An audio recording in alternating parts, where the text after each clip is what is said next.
always knew planning a wedding would be stressful, but I never expected my future sister-in-law to be the biggest source of it. When my fiance and I got engaged after 5 years together, we had a clear vision for our wedding. We wanted something small and intimate, just a gathering of our closest family and friends. Nothing over the top, nothing flashy, just a celebration that reflected our love for each other. We set a reasonable budget and found a beautiful outdoor venue and planned a cozy reception with good food, good music, and a warm, personal atmosphere. To us, it wasn't about impressing anyone. It was about making the day meaningful and special in a way that felt right. But apparently, not everyone saw it that way. Enter my fiance's sister. She's always been someone who cares a lot about appearances. Big, grand gestures, that's her thing. She thrives on luxury, loves anything flashy, and believes that bigger is always better. So when she heard about our wedding plans, she didn't even try to hide her disappointment. At first, it was just small, passive-aggressive comments. She'd offhandedly mention how small our venue was, how simple our decorations sounded, or how basic our menu was. I brushed it off, assuming she was just expressing her opinion, but it didn't stop there. Soon, she started talking to my fiancé in private, trying to convince him that we should postpone the wedding so we could do it right. According to her, we were settling for less and should wait until we could afford something more impressive. In her mind, our modest plans were a huge mistake, something that would embarrass the family. She genuinely believed that because she had always envisioned a big, glamorous wedding for her brother, he should put off marrying me until we could make that happen. I only found out about this when my fiancé casually mentioned that he was feeling pressure to reconsider. At first, I laughed, thinking he was joking. But when he told me about his sister's reasoning, I was floored. How was our wedding any of her business? Why did she think her opinion mattered more than ours? It wasn't like we were asking her to pay for anything or even play a big role in the planning. My fiancé reassured me that he had no intention of changing our plans. But the fact that she even tried to interfere made my blood boil. It felt incredibly disrespectful, like she thought her version of his wedding was more important than what he and I actually wanted. And unfortunately, she wasn't done yet. The real tipping point came at a family gathering. I was chatting with some relatives when she suddenly walked up to me, completely unprovoked, and started going off. She accused me of robbing her brother of the wedding he deserved. She said I was being selfish, that I was cheapening the family name by insisting on a small wedding, and that it was embarrassing.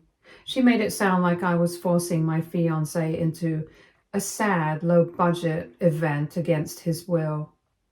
I was so shocked. I didn't even know how to respond at first. It was like she had been bottling up all this frustration and finally decided to explode right in front of everyone. I could feel all eyes on us. Some people looked uncomfortable, others seemed just as stunned as I was, and thankfully, my fiancé stepped in quickly and shut her down. He made it clear that our wedding was our decision and nobody else's. He told her that if she couldn't respect that, then maybe she didn't need to be part of the celebration at all. I could see how furious she was, but she finally backed off, at least in public. But karma has a funny way of working things out. Not long after our wedding, my sister-in-law's own wedding plans fell apart in the most ironic way possible. She had been engaged for about a year, planning the kind of extravagant wedding you'd see in a movie. A massive ballroom venue, custom designer outfits, a guest list in the hundreds, over-the-top decorations. It was exactly the kind of wedding she had been pushing my fiance and me to have. But what she didn't realize was that the majority of her wedding funds weren't actually coming from her or her fiance. Her parents were footing most of the bill. And after seeing how she treated us, they had second thoughts. Her parents had been quietly observing her behavior throughout our entire wedding planning process. They saw everything. They saw how she tried to manipulate and pressure my fiancé into changing our plans. They saw how she dismissed and belittled the wedding we wanted, acting like it was beneath the family name. And most of all, they saw how she confronted me publicly, accusing me of ruining her brother's chance at a real wedding. That was the final straw for them. Her parents had always believed in fairness. They had no issue helping their children financially, but they weren't about to reward entitled, selfish behavior. To them, money wasn't just something to hand over without thought. It was a reflection of their support, of what they stood behind. And after seeing how she treated us, they didn't feel right spending a fortune on her wedding when she had been so cruel about ours. So when it came time to finalize payments for her big extravagant wedding, they made a decision. They decided they weren't comfortable footing the bill for an event when their daughter had acted so entitled and disrespectful. Instead of continuing to fund the over-the-top spectacle she had planned, they quietly pulled their financial support. She didn't find out right away. She only realized what had happened when she went to confirm some final payments with vendors and saw that the money wasn't there.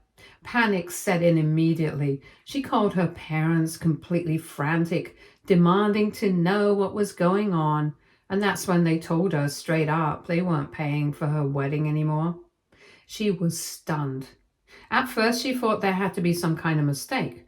But when they explained their reasons and how she had treated us, how she had made our wedding planning miserable, how she had acted entitled and disrespectful, she realized they were serious. They weren't budging. They had made up their minds. She was livid, absolutely furious. She threw a tantrum, yelling about how it wasn't fair, how she had dreamed of this wedding for years, and how she deserved their financial support. She begged, pleaded, even tried to guilt-trip them, but it didn't work. They stood firm, refusing to give in to her demands. That's when the real panic set in. Without their help, she had no way to pay for the wedding she had planned. She tried everything she could to get the money on her own. She attempted to take out loans, but her credit wasn't great, so she couldn't get approved for the amount she needed. She turned to her fiancé's family, hoping they would step in, but they weren't willing to contribute beyond a small amount. She even tried to guilt-trip my fiancé into giving her money, but he wasn't having it. After everything she put us through, there was no way he was going to fund the very wedding she had used as a weapon against us. In the end, she had no choice but to downsize. A lot. The grand ballroom venue she had booked? Gone. The designer dress she had been so excited about? She had to settle for something much simpler. The extravagant decorations and the huge guest list? Cut significantly. The entire wedding had to be reworked into something far more modest than she had originally planned. She still had a wedding, but it was nowhere near the spectacle she had envisioned. And from what I heard, she was absolutely bitter about it the entire time. She couldn't stand that she had to settle for a wedding that was far closer to the one she had mocked us for having. And now, as I look back on everything, I can't help but wonder, was I wrong for not trying to mend things earlier? Should I have tried harder to smooth things over before it got to this point? Or was this just a natural consequence of her own actions? Maybe if she had been kinder, more understanding, and less focused on controlling things that weren't hers to control, she wouldn't have ended up in this situation. Maybe, just maybe, this was the lesson she needed to learn all along. Update 1. A couple of days after my original post, my sister-in-law tried to reach out, but it wasn't an apology, not even close. Instead, she wanted to justify herself, to make excuses for her behavior, as if there was some logical reason behind everything she had done. She claimed she wasn't trying to ruin our wedding. She was just looking out for her brother and wanted the best for him, as if that somehow made everything okay. I wasn't buying it, not for a second. If she truly cared about her brother's happiness, she would have respected his choices from the start instead of constantly pushing her own vision onto our wedding. This wasn't about love or concern. It was about control. It was about her thinking she knew best, that her opinion mattered more than ours, that her idea of the perfect wedding was the only one worth considering. She had spent months undermining us, making backhanded comments and treating our plans like they weren't good enough. That wasn't love. That was entitlement. My fiancé was just as fed up. He had already put his foot down before, making it crystal clear that he wasn't interested in entertaining her complaints anymore. And he wasn't about to start now. He told us straight up that she had overstepped, that she had disrespected both of us, and that we weren't going to waste any more time arguing about it. Our wedding was done. It had been beautiful, intimate, and exactly what we wanted, and we weren't going to let her bitterness take anything away from that. But of course, she wasn't ready to let it go. When she realized my fiancé wasn't going to engage with her, she turned to their parents instead, hoping they'd be more sympathetic. She tried to guilt trip them, painting herself as the victim. She told them they had been too harsh, that pulling their financial support for her wedding was unfair and cruel. She acted like she had been wronged, like she was the one suffering, completely ignoring the fact that she had brought all of this onto herself. Her parents, to their credit, stood firm.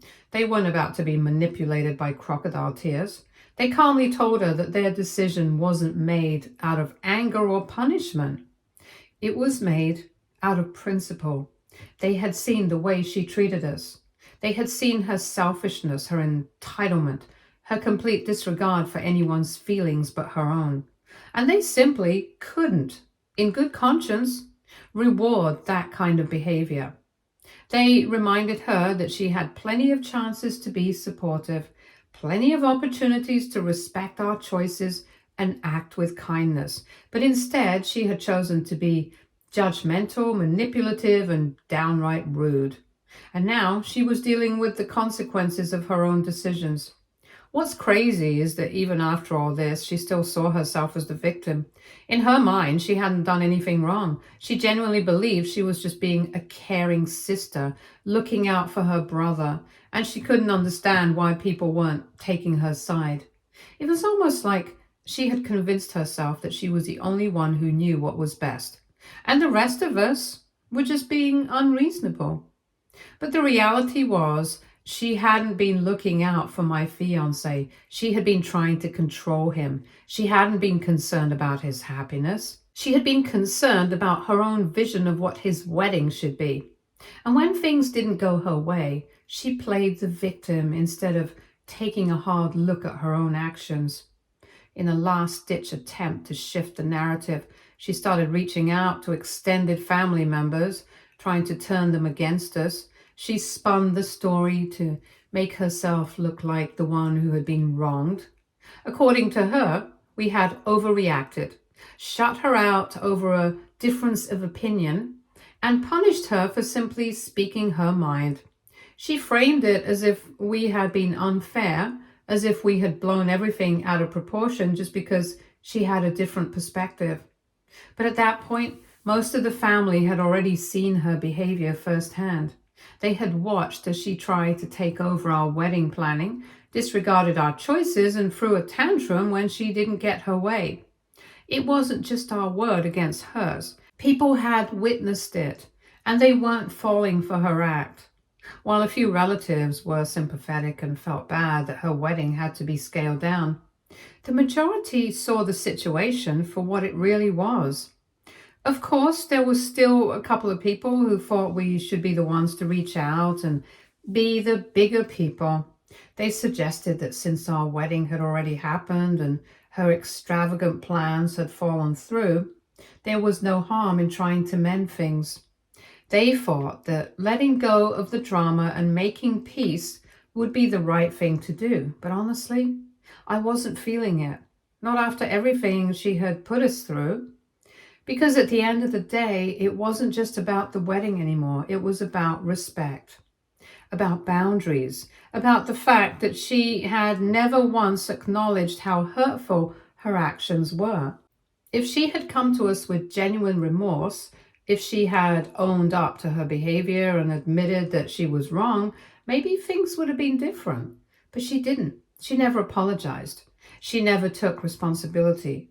Instead, she acted like the victim, as if she had been unfairly treated, instead of recognizing that she was dealing with the natural consequences of her own choices. And making peace isn't just about sweeping things under the rug and pretending they never happened. Real reconciliation requires accountability. It requires someone to recognize that they've hurt others and to make an effort to fix it. And as long as she refused to do that, I didn't see any reason to chase after a relationship. She clearly didn't care enough to repair herself. So no, I wasn't going to be the one to fix things, not this time, and honestly, I was okay with that. Update 2. Things took a dramatic turn when my sister-in-law's fiance called off the wedding. I don't think anyone saw it coming, not even her. One day she was still desperately trying to salvage her over-the-top wedding plans, doing everything she could to make her dream wedding happen despite all the setbacks. And then, just like that, everything came crashing down. Apparently, all the financial stress and her relentless obsession with having a grand, extravagant wedding had started putting a serious strain on their relationship. Her fiancé had been growing increasingly frustrated, feeling like he was no longer an important part of the equation. What was supposed to be a celebration of love had turned into a spectacle, an event that seemed to matter more to her than the actual marriage itself. It wasn't about their future together anymore. It was about the image she wanted to project. She was fixated on the designer dress, the luxury venue, the hundreds of guests, and all the expensive details that came with it.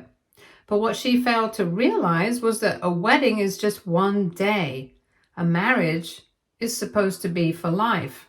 And somewhere along the way, she completely lost sight of what truly mattered. From what I heard, her fiancé had been hesitant for a while, but didn't want to hurt her. He tried to be understanding.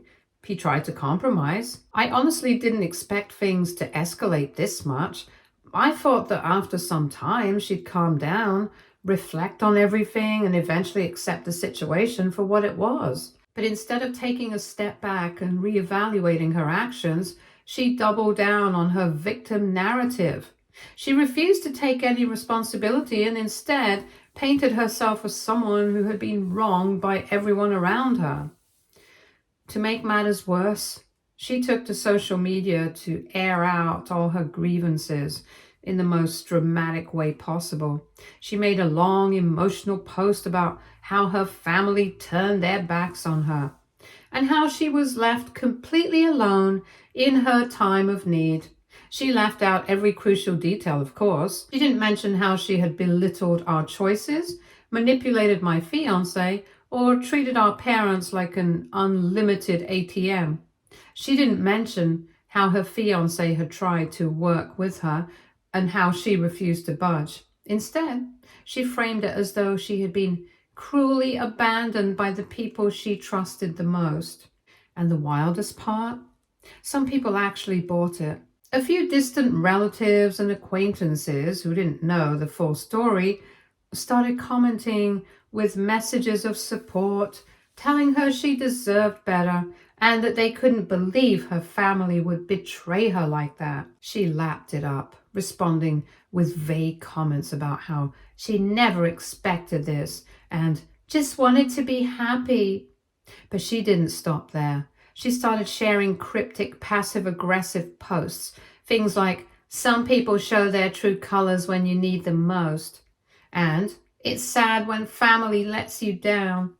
It was clear she was fishing for sympathy, and unfortunately, some people gave it to her even without questioning the full story.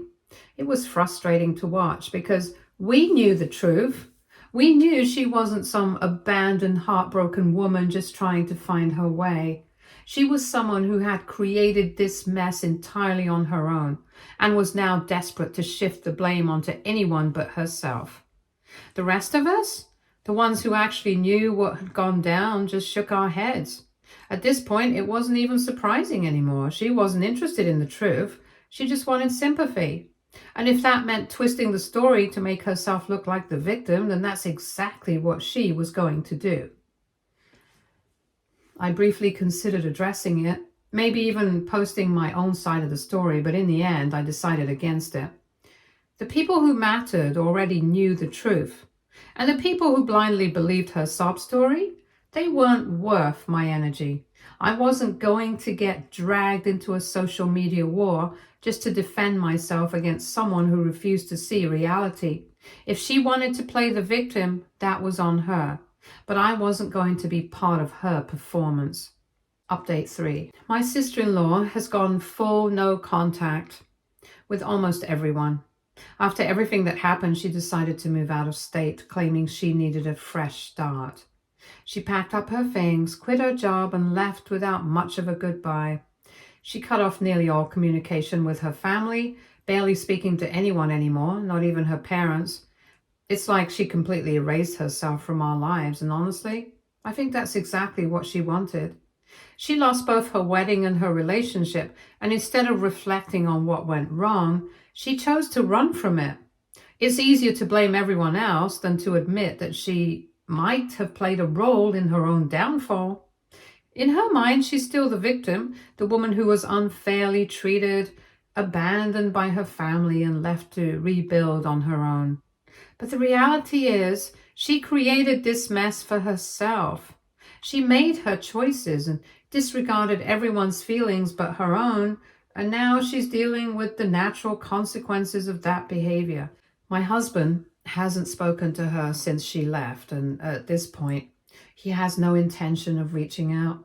He spent too long dealing with her entitlement and selfishness, and he's done. There's nothing left to say. He gave her multiple chances to be respectful, to support us, to be a decent sister. She chose not to. That was her decision, and now she's living with the consequences. He told me once that he never wanted it to come to this, but after everything, he just doesn't have the energy to keep trying with someone who refuses to change. As for her parents, they're disappointed, but they've also come to a point where they're done enabling her behavior. They stood by her for years, supporting her in every way possible. But watching her try to sabotage our wedding was their breaking point. They realized she wasn't just a little spoiled, she was completely unwilling to take responsibility for her actions. They told us they still love her, but they're not going to keep making excuses for her behavior. If she ever wants a relationship with them again, she's going to have to be the one to fix it. And that means owning up to what she did instead of pretending she was some helpless victim. And us? Well, our wedding went off beautifully, exactly how we planned it. Small, intimate, and full of love. It was everything we wanted, and we couldn't be happier. Despite all the drama, all the stress, and all the unnecessary interference, we got the wedding we dreamed of. And at the end of the day, that's all that matters. We look back on that day with nothing but happiness, knowing that we stayed true to ourselves and didn't let anyone dictate how we celebrated our love. And honestly, that feels like the best possible outcome. This entire situation really opened my eyes to how entitlement and arrogance can completely backfire on a person. My sister-in-law was so convinced that everything had to go her way, no matter how many people she upset in the process. She genuinely believed that her opinions mattered more than anyone else's, that her vision was superior, and that she had the right to control how other people celebrated their own milestones.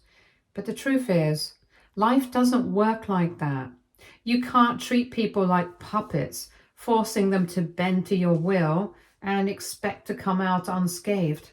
Actions have consequences, and sometimes those consequences hit harder than expected. She spent months trying to undermine us, belittling our wedding choices and acting as if we were making a huge mistake by not going all out with some grand, extravagant event. When she didn't get her way, she resorted to guilt trips, manipulation, and outright disrespect. And when her parents finally decided they weren't going to reward her behavior by funding her own dream wedding, she spiraled. Instead of taking a step back and realizing she had gone too far, she doubled down and she blamed everyone but herself. She refused to acknowledge how her attitude and actions had led to her own downfall. Even when her fiancé finally had enough and called off their wedding, she still didn't stop to reflect. Instead of recognizing that her obsession with a picture-perfect wedding had driven a wedge between her and the person she was supposed to be spending her life with, she turned the entire situation into a pity party for herself. She cast herself as the victim, convinced that the world had turned against her, when in reality, she had simply pushed too many people away with her entitlement. At this point, I honestly don't know if my sister-in-law will ever take accountability for what happened. Maybe one day she'll look back and realize just how much damage she caused, not just to us, but to herself. Maybe she'll come to terms with the fact that she had every opportunity to be kind, to be supportive, to be happy for her brother and me, and she chose not to. Maybe she'll understand that the choices she made, every comment, every tantrum, every demand, led her exactly where she is now. Or maybe she won't. Maybe she'll always see herself as the person who was wronged instead of the person who caused the chaos. And honestly, that's no longer my problem. At the end of the day, I've moved on. We've all moved on. My husband and I got the wedding we dreamed of, surrounded by people who truly loved and supported us. We didn't let her drama ruin what was supposed to be one of the happiest moments of our lives. And that, more than anything, is what truly matters. To everyone who followed along with this entire wild ride, thank you. Your support, advice, and kind words have meant so much to me. Reading your comments reminds me that we weren't crazy for standing our ground, and it made this whole ordeal a little easier to deal with. I appreciate every single one of you. Wishing you all happiness, love, and most importantly, drama-free weddings. Stay tuned for more stories from our girl relationships.